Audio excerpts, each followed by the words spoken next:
Sementara itu, rencana Presiden untuk menggelar retreat untuk seluruh kepala daerah terpilih tetap akan berlangsung sesuai rencana. Nantinya, acara ini akan menggunakan anggaran tersendiri, tujuannya untuk mengakrabkan diri antara para kepala daerah.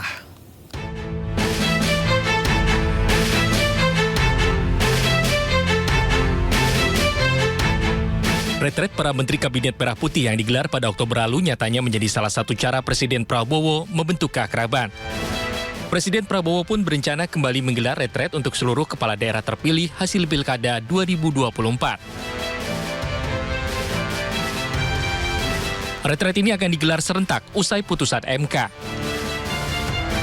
Tujuannya untuk menyatukan antara pemerintah pusat dan pemerintah provinsi maupun kabupaten. Saat ini, proses pelantikan kepala daerah serentak akan digelar usai putusan sela Pilkada di Mahkamah Konstitusi antara 17 hingga 20 Februari 2025. Sementara untuk biaya retret, rencananya akan menggunakan anggaran yang telah disediakan, tidak menggunakan dana pribadi Presiden Prabowo Subianto.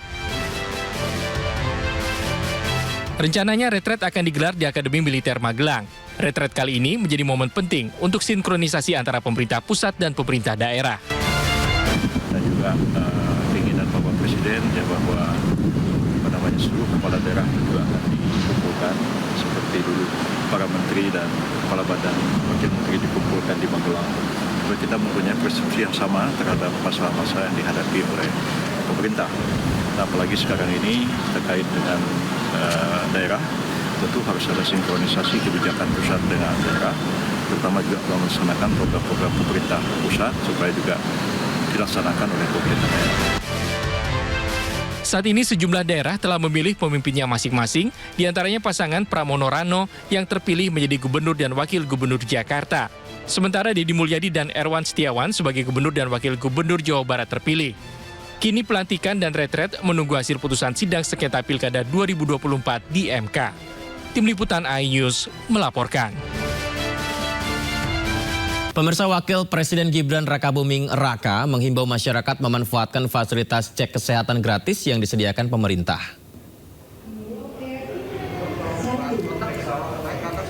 Ya, dalam mengawal pelaksanaan salah satu program prioritas pemerintah, Wakil Presiden Gibran Rakabuming Raka, seperti yang Anda saksikan ini, meninjau pelaksanaan cek kesehatan gratis di 3 puskesmas di wilayah Jakarta Pusat. Kegiatan ini dilakukan untuk memastikan program prioritas pemerintah berjalan dengan lancar.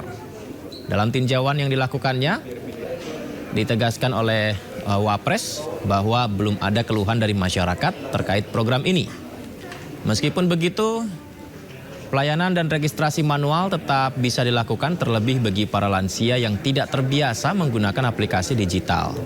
Gibran juga menghimbau agar masyarakat bisa memanfaatkan fasilitas yang diberikan pemerintah dalam upaya meningkatkan taraf harapan hidup masyarakat Indonesia. Ya, setelah kemarin kita cek di salah satu puskesmas di Samarinda, hari ini kita ada 3 lokasi yang kita cek untuk memastikan program prioritas dari Pak Presiden bisa berjalan dengan baik. Di 3 lokasi ini saya lihat pelayanan sudah cukup baik. Kita pastikan vaskes, nakesnya siap semua. Dan sekali lagi pemeriksaan kesehatan ini sangat penting karena sebagai langkah untuk deteksi awal. Sehingga nanti ke depan kita bisa memonitor obat-obat apa saja yang nanti dibutuhkan. Dan harapannya nanti ke depan biar warga, masyarakat, angka harapan hidupnya bisa lebih tinggi lagi. Dan kita dorong terus warga untuk memanfaatkan program ini. Sekali lagi ini gratis dan tadi sudah kami cek juga di 3 puskesmas. Sekiranya warga yang belum bisa mendaftar lewat aplikasi masih dilayani secara manual.